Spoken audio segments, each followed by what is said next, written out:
Larry Zeifman, I really appreciate you joining the podcast. Just to kick things off, I think talking a bit about Zeifmans would be helpful. You know what you do there.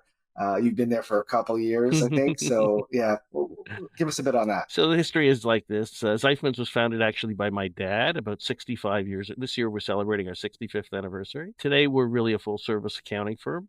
We have partners who specialize like me in audit, including a lot of public company work, and we have partners who are specialists in tax, let's say, or insolvency, and partners who are more generalists doing traditional accounting and tax. Today, we're about almost 200 people and about almost 20 partners.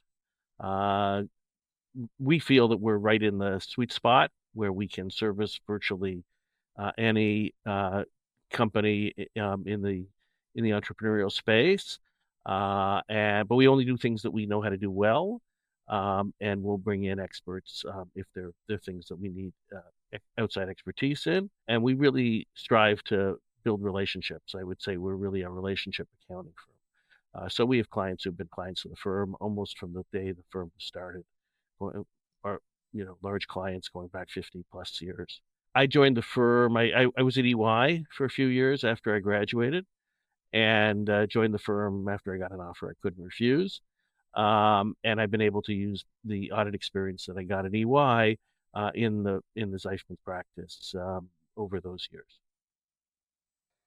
And so your role obviously has evolved. I think you were managing director of the firm for a while, and now I know you sit on the management committee. How's your role different today? How has it evolved over the years? So I joined the firm in '85, so it's coming on for almost 40 years now. Hard to believe. I served as managing partner for about 25 of those years, and I, as you say, I continue to serve on the management committee. Really much more focused on client work, and the management of the firm moves around amongst different partners. But I continue to play a role in contributing in any way that I can. When you mentioned Big Four and then moving into Zeifmans, just share my own background was KPMG back in 2002. I met with Zeifmans as well, and really, as I reflect on my career and always had an entrepreneurial desire and spirit, there's definitely a pull to the Big Four. Maybe the name and that sort of at that time sort of has some meaning. But on reflection, I always thought that the experience I would have gone in a smaller firm environment, more mid-market focus, would have been more meaningful. Clarify or just sort of validate, is that right? And when do you talk to folks that are coming into the world of accounting and the difference between going to a Big Four and a place like Zeifmans at the entry level, and then even later on in one's career, how does it look different? So I like to think that staff who come to our place get a broader range of experience. You tend to be pigeonholed in the Big Four. For me, it worked out really well because I was able to prove myself not in the family firm and bring expertise that I was able to learn there into the firm. But for somebody coming out of university who has an entrepreneurial bent, they may very well find that they're more likely to work with entrepreneurs. They're more likely to feel an impact of the work that they're doing, working with us than they might in a Big Four.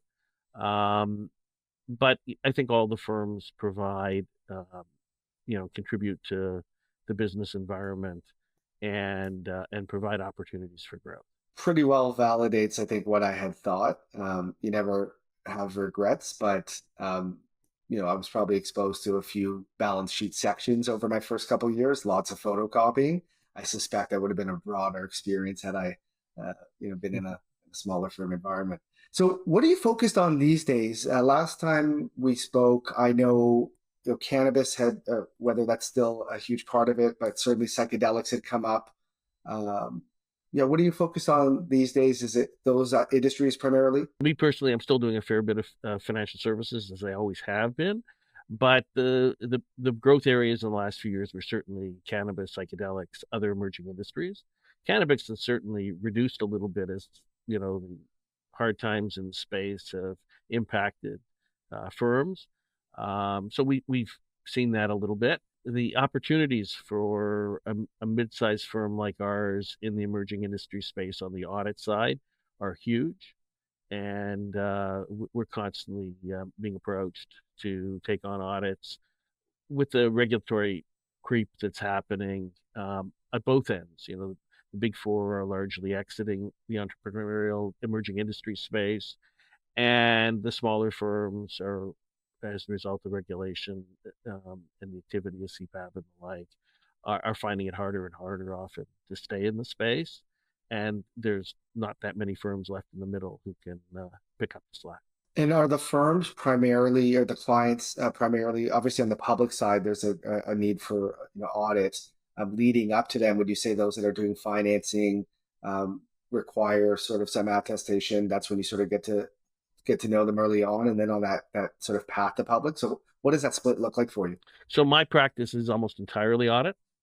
Yeah, But my colleagues in the firm who do less audit are doing a lot of work with entrepreneurial companies who don't require an audit. So if generally, unless a company is either going public or has gone public or is regulated or has a very large bank loan, they don't need an audit, as you know, David. So and we don't push clients to have an audit right, unless it works for them. right. The same with a review.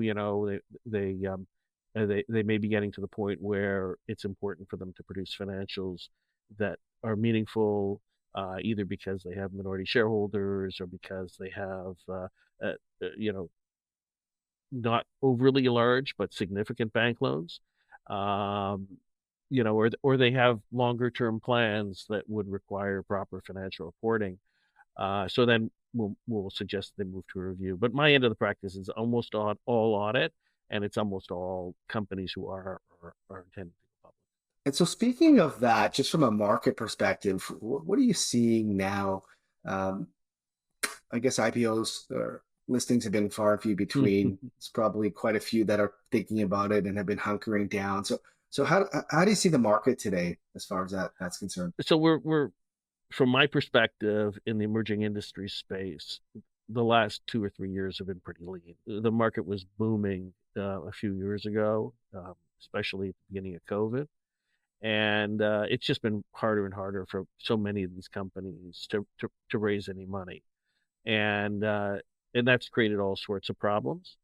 Um, that's why there's been a reduction in the number of companies uh, that are still listed, but there still are ongoing new listings in more specialized industries, or where people have you know with companies are a little unique, um, and have an opportunity.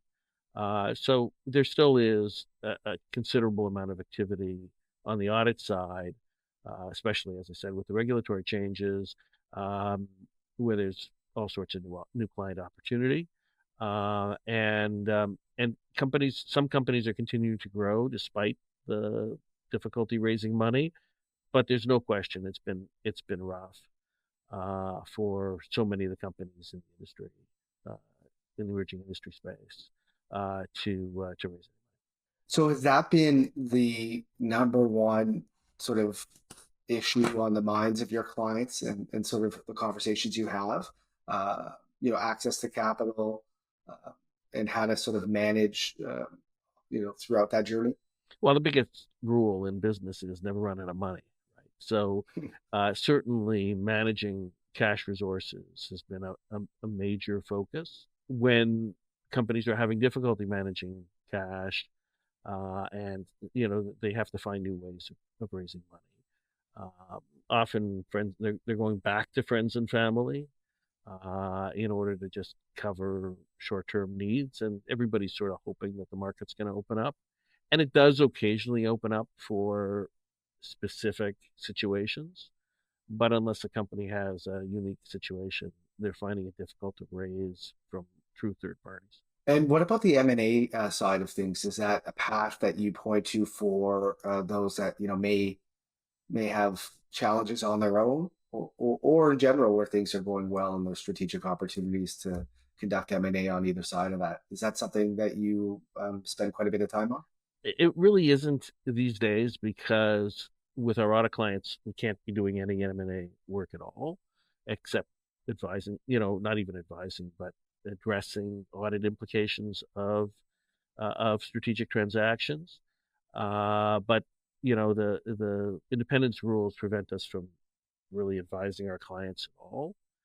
So we really have to avoid doing that for my non-public company clients uh, and and others. I've traditionally had a significant M&A role in advising clients through the growth process. I just can't be doing it for audit clients at all. Right, right. How does psychedelics look different than cannabis? Because it's kind of been referred to as cannabis 2.0, but I think it's much more uh, aligned with the way biotech or pharma works. It's an area I come from. Um, I've seen a lot of that kind of talked about at the Blue Burton conference, which I know Zeifmans has a Mhm. presence at as well. Um, how do you distinguish the two, and where do you see the psychedelics space, currently and go forward? So for most of the psychedelics players, certainly the more senior psychedelics players, they're really pharma plays.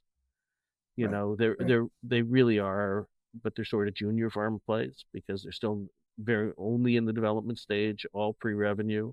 There is some psychedelics activity that is I see as more comparable to the cannabis space.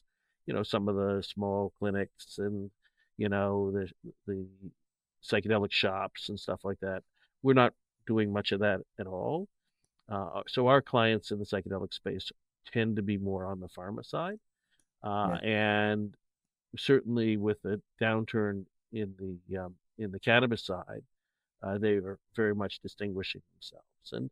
And cannabis has really become a consumer play, and these psychedelics companies are anything but at this point. There's no revenue, and they're all about you know phase two, phase three drug development. data.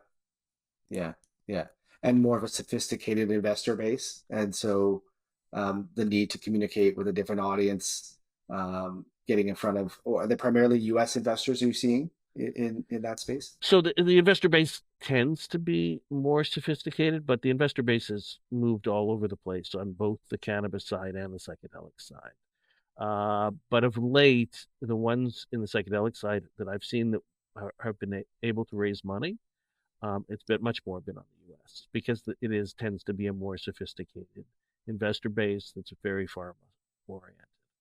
Yeah, But in order for players to play in that space, they really have to be able to show some serious clinical success.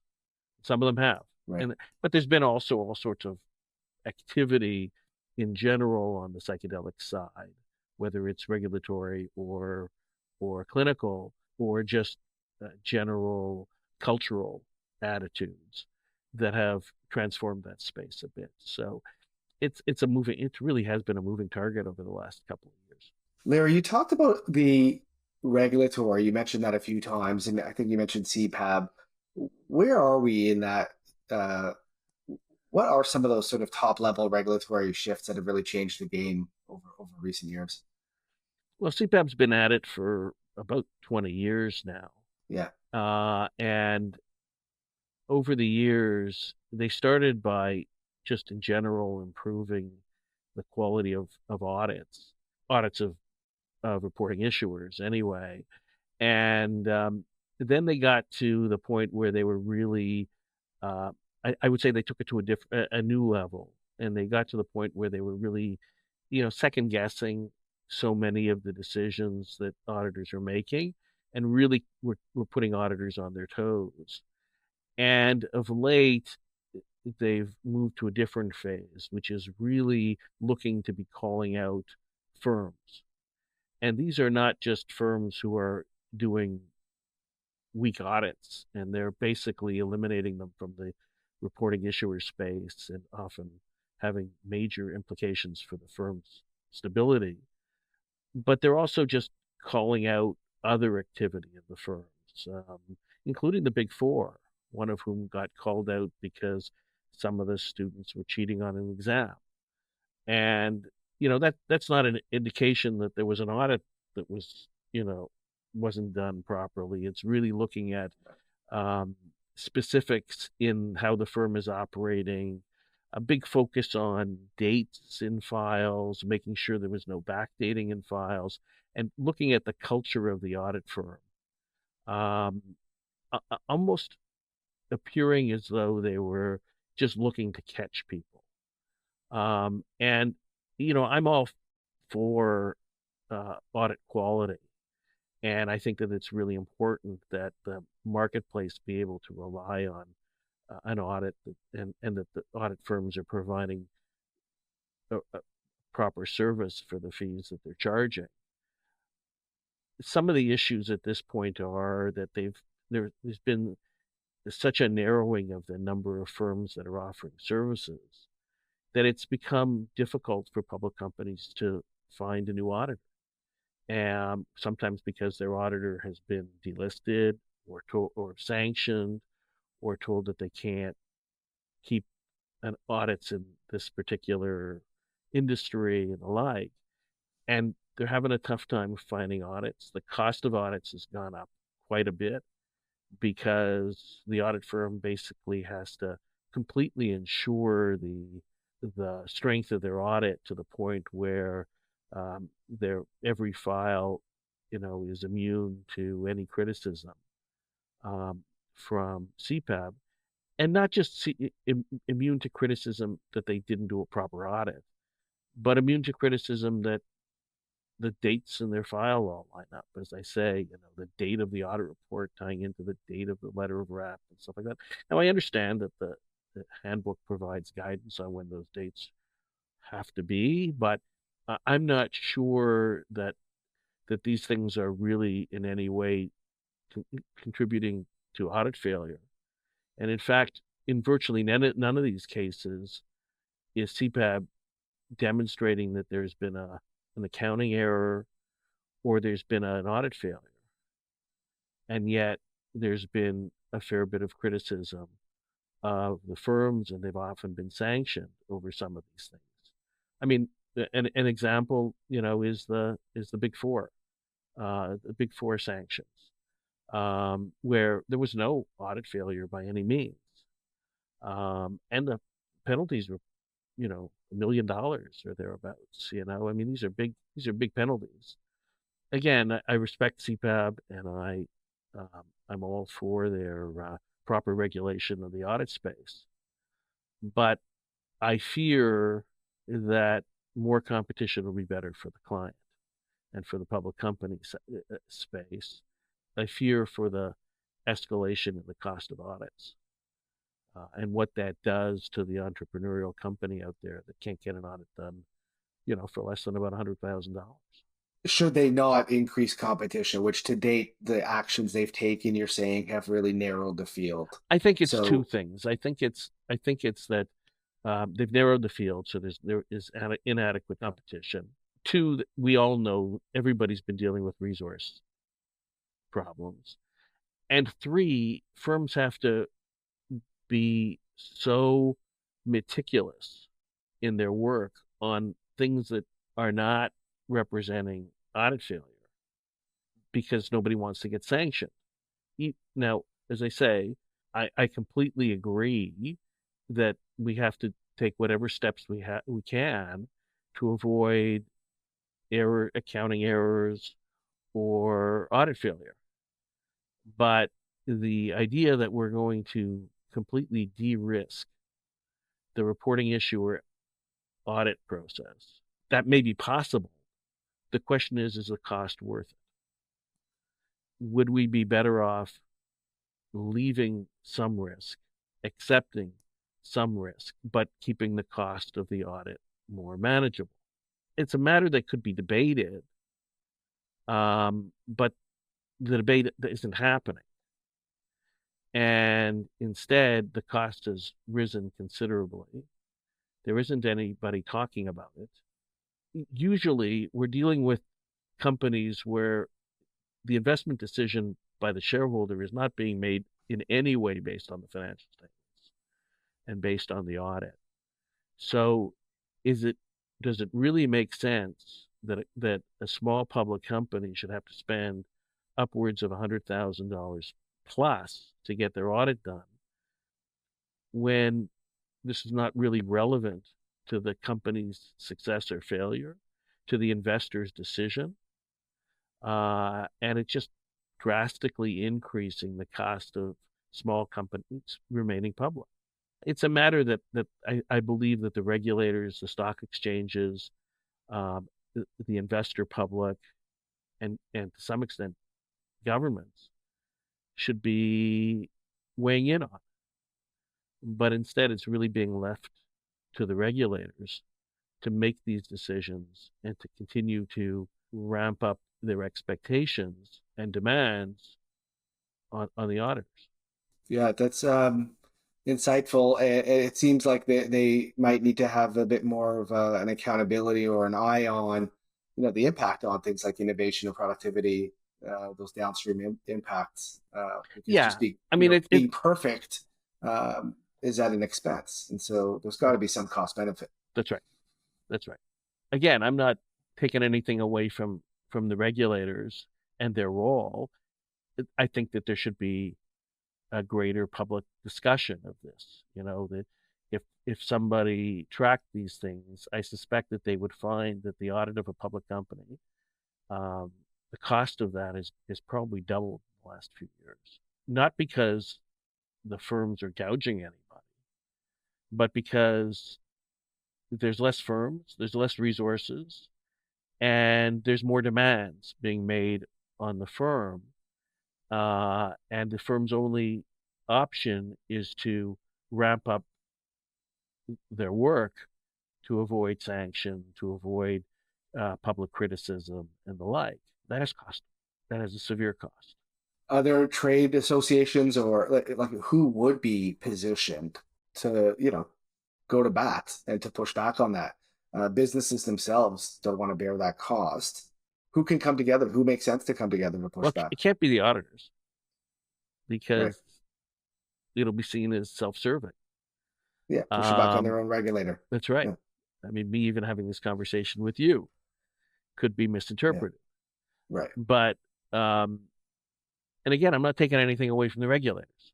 The stock exchanges, the CSE, for example, could step up. The politicians, but I think first the investment community and the companies and their representatives, to the extent that they exist and are functioning, would be the ones to do it. There isn't much in the way of you know media. Conrad Black actually had an article about this about 6 months or a year ago, in part of his series on the pushback against regulation in the Mhm. professions, right? Um, he's been Was talking a that lot. regarding Jordan Peterson? Jordan Peterson, Yeah. Yeah. the psychologists. There's been some talk lately, including today in the National Post, on how the medical profession has gone woke and the implications of that on healthcare. Uh, but accountants are not something that the media talks about a lot. There is no real trade publication anymore in the accounting profession. Maybe whatever Pivot, but Pivot's not going to cover this. They're probably a little too connected to CPA Canada and ultimately the CPAP to address it. Right. This is the Right. sort of thing that years ago the Bottom Line might have written about, but they don't exist anymore. The CPA bodies, I think, might have a role, but they seem preoccupied. Yeah, they're too busy fighting with each other, right? Yeah, exactly. Exactly. Larry, where's the resources challenge driven from? Like, is it partially tied to much fewer CPA, like at least at the entry level, CPA candidates going through the audit stream, which I understand is something like 10%, whereas it used to be everybody going through the audit stream. Is that one of more factors? What's driving resource challenges primarily? I think that's a big part of it. With the merger of the provincial bodies, there's no longer an audit requirement necessarily. There's less people going into accounting. There's been a fair bit of writing about that lately, more in the US than in Canada, but there's been a significant decline in the number of university graduates going to accounting and more of them going to tech and investment. There's just a perception, if you are going into accounting, you don't want to do audit, the hours are long, it's not interesting. I think all of those factors are contributing. So we've talked about where we are and sort of what's transpired, in terms of trends or regulatory and what have you, getting to where we are today. Where do you see the puck going looking forward? And I'll bring up just sort of AI as one aspect of that. Comes to mind when you talk about even efficiency and the cost of doing an audit. How do you see technology, AI impacting that, and any other trends as far as where things are going? Well, the profession has been pretty good at implementing technology all along. That's why the profession, I would say, transitioned so well to a virtual environment.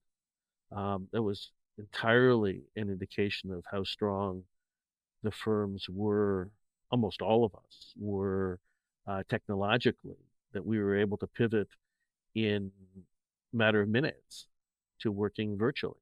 If COVID had happened 15, 20 years earlier, it would have been a Right. disaster. I think the profession is going to continue to seek ways to use technology to make our work more effective and more efficient. I'm not sure that what we do is going to change that drastically, but how we do it will continue to change. And we're all always focused on it. The big four are focused on it, but the mid-sized firms have to be focused on it in order to remain competitive and in order to be able to continue to produce efficient and effective audits. But as I say, I don't see what we do in certifying financial statements changing, but how we do it will change considerably. The market is going to still need certified financial reporting. There still is going to be risk of fraudulent and erroneous financial reporting. So it's really important that the auditor play a role in preventing that, detecting it. But we will constantly be on the lookout for ways to use technology to do it more efficiently. AI and other techniques and tools to accomplish that are all part of it. And there's almost none of us in the profession who aren't focused on that. So the day of getting, let's say blockchain ledgers and 100% sample coverage through AI or what have you. I mean, whether we get there or not, there will always be risk, and there will always be the risk of somebody, misappropriating or some fraudulent activity, and the need to detect that. I suppose we will never get to a point where you just push a button and you run an audit and there's zero risk. I can't see it because Yeah. there's always that look back requirement. Accounting isn't just bookkeeping. An audit isn't just verifying the accounting. It's also stepping back and assessing whether the numbers make sense and verifying the amounts. So, to the extent that the bookkeepers can produce numbers more efficiently, that's where blockchain will play a role.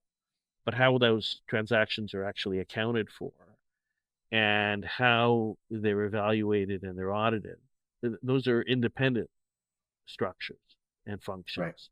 AI will certainly play a role in those, and technology will certainly play a role. But is it going to upstage it? I've been hearing the idea that accounting is going to be upstaged by technology since my profession. I began in the profession 42 years ago. And in fact, the technology has greatly ramped up the importance of auditors and accountants and has made our responsibilities and our jobs much more interesting, much more important and much more rewarding. You mentioned the fractional CFO world. Obviously, that's something that I spend a lot of time thinking about. And I'd love to hear perspectives from folks like you that are, not every day in my world, but like you've seen it, you come across businesses all the time that have needs. You've probably seen the evolution of just the concept of fractional CFOs that weren't even always called fractional CFOs, but the idea just being companies that, whether they just haven't been able to afford that level or don't require it, but the strategic CFO and that kind of skill set that may be missing from whether a controller or downwards within the finance function. What have you seen just as far as the evolution of the fractional CFO world and where your clients come across those needs? And it may not be your clients, because I understand once they get to you, they probably have that CFO role spoken for, but you've seen it all. So give me just a bit of your perspective. Yeah, you'd be surprised. Many of my clients Yeah. are using fractional CFOs. I'm a big fan. Right. I'm a big fan of the space. Let's face it, hiring a full-time CFO for a smaller public company that has to conserve cash and manage resources is usually not viable. So they're much better served with a fractional CFO who does what needs to be done, but can do it for a few different companies. Every company has a different type of CFO, whether it's a financing CFO or it's a financial reporting CFO. Obviously, for us, the getting the financings and the corporate finance activity done is crucial to the company's success. For us as auditors, we like to see a strong, functioning financial reporting CFO, and but having that inside a smaller public company is not efficient. It's not affordable, and that's why the fractional CFO role is crucial to the success of these companies. We get asked, we don't weigh in on HR issues, but audit committees need to continuously be assessing how they're structuring their financial reporting role. A good fractional CFO in a smaller or even mid-sized public company will work well. And we have to often apologize that we can't help our clients operationally because we're the auditors, but we take great comfort in the fact that they have that expertise at the level that they require it. Yeah, that's great.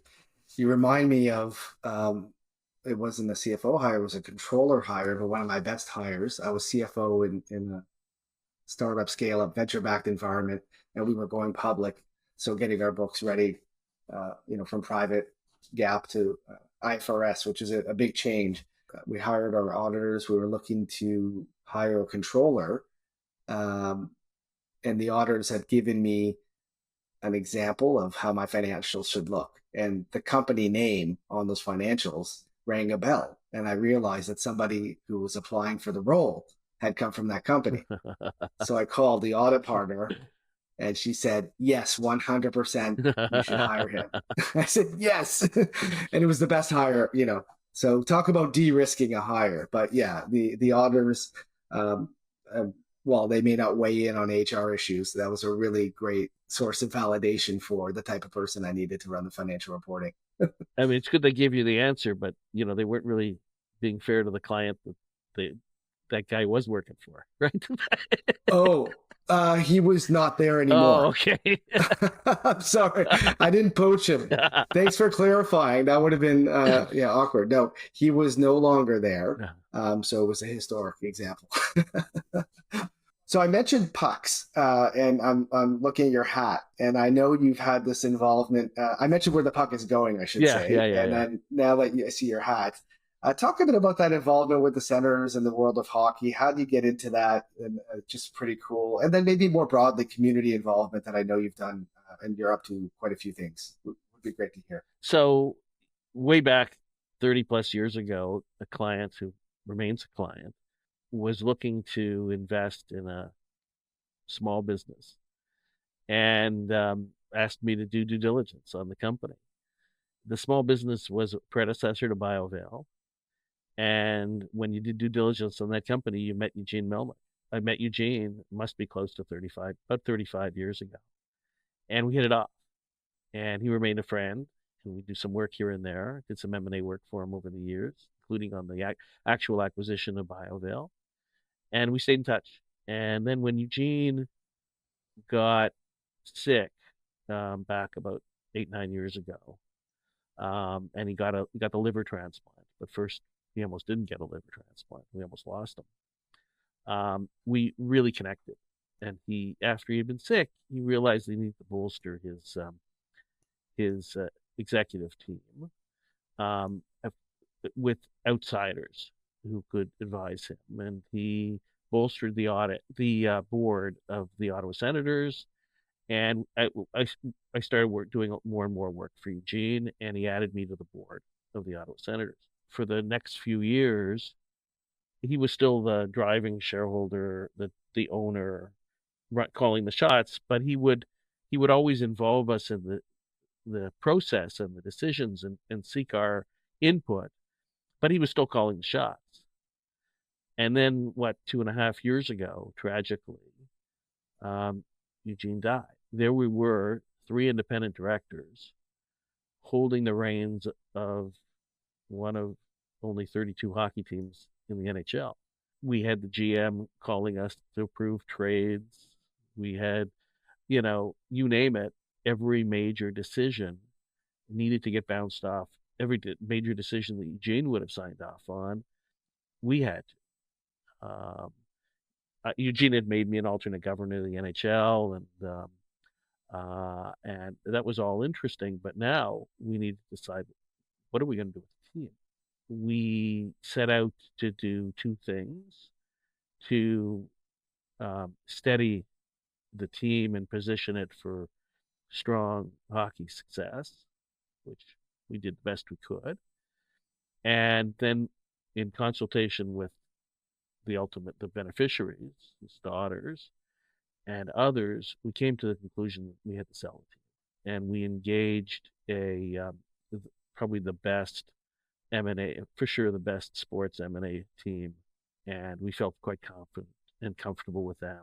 Eugene had actually worked with them on 1 or 2 transactions in the past, and we set out and started a process. It took almost a year, and then about a year ago this month, we sold the team, and we sold it for the highest price that had ever been paid for an NHL team in history. Ottawa's a small market team. It's a tough market, and so I think we did well for the girls. We did well for the city, ensured continuity of hockey in Ottawa, um, and I think fulfilled our responsibilities to our friend. I'm still wearing the cap. I'm still a fan. I built some very close relationships, besides with the other directors, close relationship with the now former GM, who we worked closely with, in that process over many years. And I wish the team continued success. Hockey had always been a big part of my life, and it became a much bigger part of my life. It was interesting. I really enjoyed it. What a great story. Thanks for sharing. I think, David, I'll say something else. Yeah, I think that, yeah, please. it's indicative of my career that interesting things are constantly happening. And that was one, and that was a chapter that lasted a good few years. I've had others, and people say, "Well, what are you going to do now?" And I always say, "Well, something else will come along." It's just the nature of my career and my good fortune, that I've had lots of those types of opportunities that I could really sink my teeth into, and work to do the best I could for the client. And it's really nice when it's a good positive result like that one. That's phenomenal.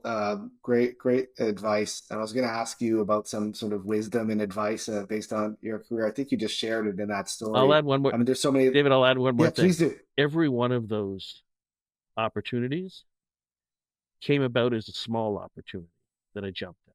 I think that we all get these opportunities in life, and it's easy enough to say, well, there's an email, that could be an opportunity, but I'd have to do this or have to do that. It might disrupt this or it might disrupt that. I got something that, and what I endeavor to do is avoid those excuses and jump at those opportunities. And I think that that's the lesson, is that we have to be open to trying things, going into things that are different, doing the hard work to learn how to do it well, because certainly we can't get good results if we're not good at what we do. And in each case, rolling up our sleeves and giving it a shot. That's phenomenal. I always viewed audit um, as a great opportunity to meet people. You're going to meet interesting people around you. I used it as a launch pad to other things in my career, and I was always still on a journey to what is it that I really want to do, but knowing that every opportunity could open new doors, and so I share that kind of that view. But having stayed in audit for the last 40 years in your world, that certainly opened you up to certain meetings and relationships that you can establish again through building trust, building relationships, and delivering value. And look how much that has opened up for you. So I think it's a great lesson to folks that are early in their careers thinking about what to do. They don't have to have all the answers, but they need to move in a direction and just keep kind of peeking behind doors. And as you said, not be afraid to take that step. So great advice, maybe great to end on that note. And really, really appreciate your time. And thanks for joining us, Larry. Thanks, David. It's been great.